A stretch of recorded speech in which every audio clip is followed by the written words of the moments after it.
It's on. Friday Football Fever. Brought to you by Arizona Health Exercise Equipment.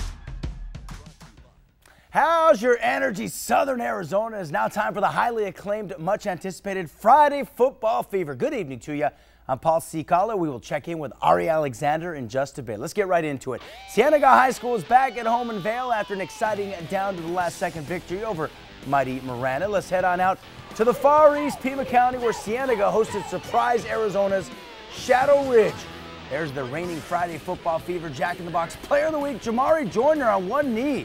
More with the U of A commit in a bit, but first, let's talk Cienega defense. Dylan Hoos with the interception on the 12-yard line. Great anticipation, awesome read, Bobcats in business. And after D'ing it up, Jamari Joyner and the Bobcat offense are about to go to work. Check out Jamari, making it happen, captain. Diving through just like that. Cienega leads 7-0. The boys from Vail are doing it up. And a bit later on defense once again, and check out Dante Bodie about to slip through the offensive line and take Shadow Ridge's Scotty Nixon down. Cienega punched its opponent in the mouth from the onset. The boys from Vail remain unbeaten. 51-6 is the final. Cienega. Hey, after two tough last-minute losses, Marana was back at home, gunning for a W against Tempe McClintock. And early on, McClintock's pass is about to be broken up by Marana's Rene Valenzuela. Not my buddy from high school at Desert View, but the Tigers' Rene Valenzuela. And after that, Marana keeps the D going. This time, Andrew Smith with the interception. He'll have a nice return to set Marana up for a 1st and goal, and that will set things up for the man, Zach Roberts. Doing it well.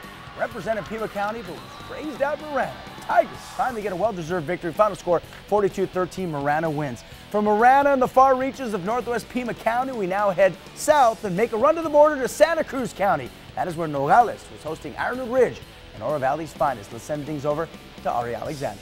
Paul, you know I don't do cardinal directions, right? Anyway, Ironwood Ridge is shaped up to be one of Southern Arizona. That's cardinal direction. Southern Arizona's best teams once again this year. A victory for the Nighthawks along the U.S.-Mexico border against Nogales.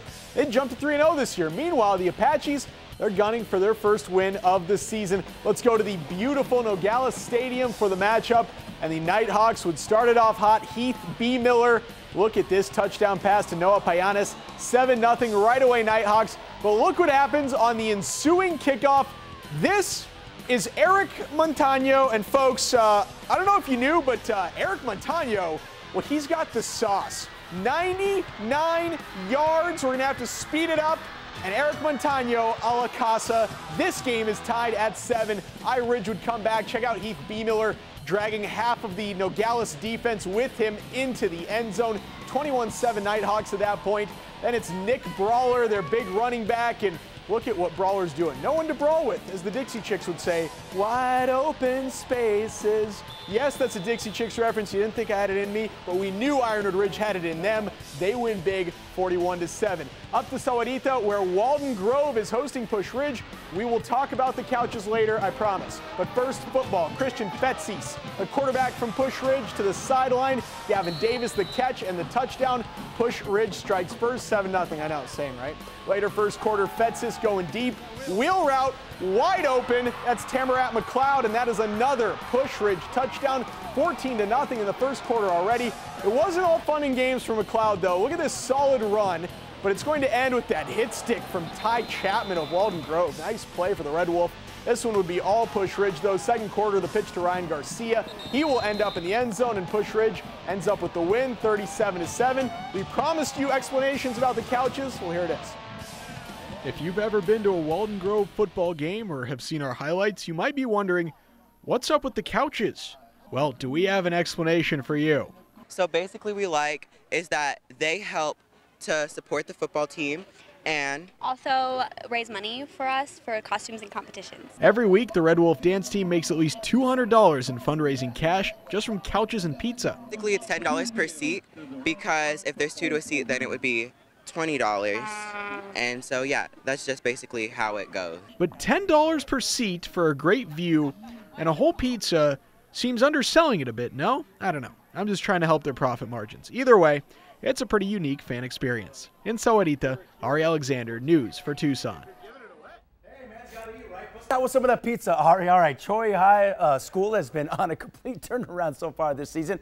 After winning just one game last year, Troy has jumped out to a 2-0 record, has put up 109 points in 2 games. That's coming in, but the competition will be stepped up a bit as the Chargers hit the road for a matchup against legendary coach Jeff Skurin in Catalina Foothills. The Falcons would storm the field with some straight-up patriotism, carrying the red, white, and blue. Let's pick things up in the first, and QB Chris Kowalczyk hands it off to Isaiah Bay, and Bay says, "Why? He'll be gone." That's a touchdown, 7-0 Catalina Foothills. Later, Choya's athletic quarterback Jordan Porter is about to scramble, but then he will be hit by Dawson Hand, who forces the fumble, and with Dawson's hand, he recovers it. Troy's dreams of a 3-0 start seem to be crumbling away, and the turnover helps set up a reception right here by Andrew Roanhouse, and that will turn into a touchdown. Catalina Foothills, he will take it to the house, 14-0 Falcons. Catalina Foothills wins big, 56-25. And on to Sahuarita, who hosts Florence at Earl J. Kelly Stadium. Florence starts hot as the quarterback Jared Wood to Joshua Magnan. This one will go 60+ yards. Touchdown catch, 2-point conversion is good. 8-0, the Florence Gophers take the lead. Later, Sahuarita punting, which isn't good, but let's check out the hit from Emilio Marquez, which is good. Sahuarita, nice hit there. Florence, though, in business as Nolan Sussel will take the pitch, and Sussel will get around for a long gain. The Florence Gophers would have an easy time in this one. Second quarter, Sussel takes it again. This handoff is in for another Florence touchdown. Final score, 52-7. Gophers go into Sahuarita and get the win. Hey, thanks a lot, Ari. Sahuarita coach Rodney Day and the Mustangs will head to Rio Rico next Friday to take on a regional rival. Hey, we're far from over with after the break. Flowing Wells and Amphi smacked helmets. That's right, Paul. Plus, we'll head to the south side where Desert View hoping to stay unbeaten as the Jaguars hosting Maricopa High, and Mountain View puts up a lot of points early and often against Rincon as the Mountain Lions took out their frustration after being blown out against Sal Point. Plus, play of the night. Can't miss that as Friday Football Fever rolls on.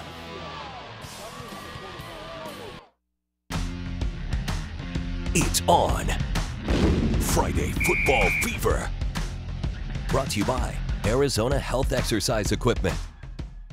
Hey, welcome back to the Friday Football Fever. How's your energy, high school football fans?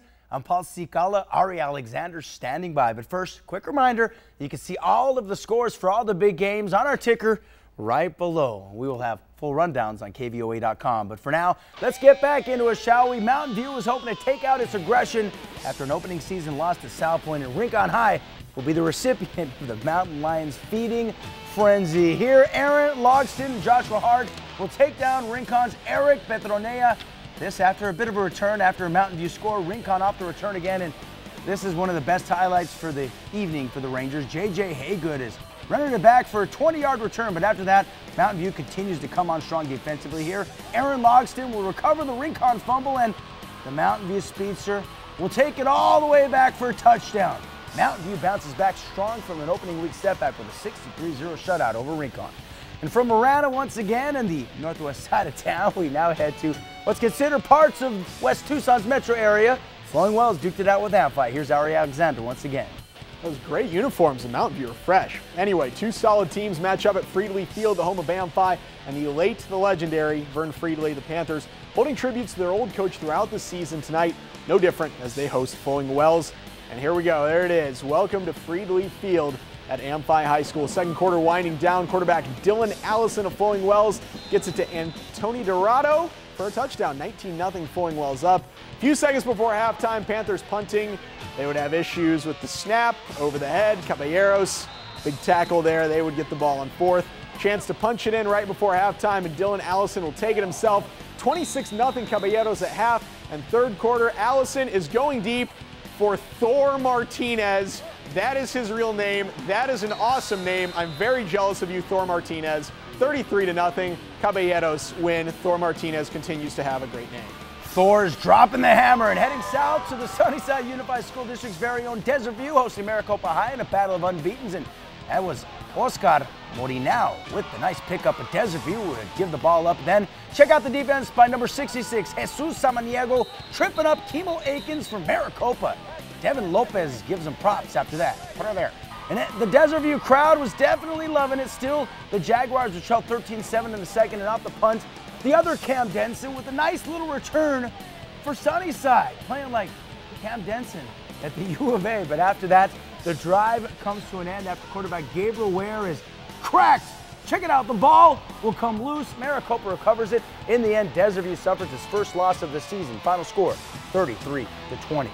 Now let's get to the Friday Football Fever Play of the Week. This one will take us south to Nogales for Eric Montano, who will return this kickoff 99 yards for a touchdown all the way against Ironwood Ridge by the Nighthawk defenders. It was the only Nogales touchdown of the night. They would fall 41-7, but what a play for Montano. He gets our gold medal play of the night. So with that touchdown, does it mean since it was in Nogales that he was making a run for the border, or was it the other way? You don't know cardinal directions. I don't know cardinal directions. Wasn't north, he was wasn't going south? southeast, I don't know. Yeah, it was all the way to the end zone, that's for sure. All right, well, hey, Ari, as you know, it's that time of the night. We look forward to the least, the Friday Football Fever. Now coming to a close, but if you missed any of this show, no worries. You can see it over and over and over again. Just click on KVOA.com. That's right, Paul. Also on our website, additional footage from the games and in the stands that you weren't able to see in this broadcast. Bonus action on KVOA.com. Very true, my friend. Also, we have more U of A footage as the Cats prep for NAU and the season opener. And, of course, we have some of that footage, as mentioned. We'll keep plugging it on KVOA.com. For Ari Alexander, I'm Paul Cicala, wishing you a positive, productive weekend filled with lots of football via, you heard it again, KVOA.com. Enjoy your montage of more high school highlights.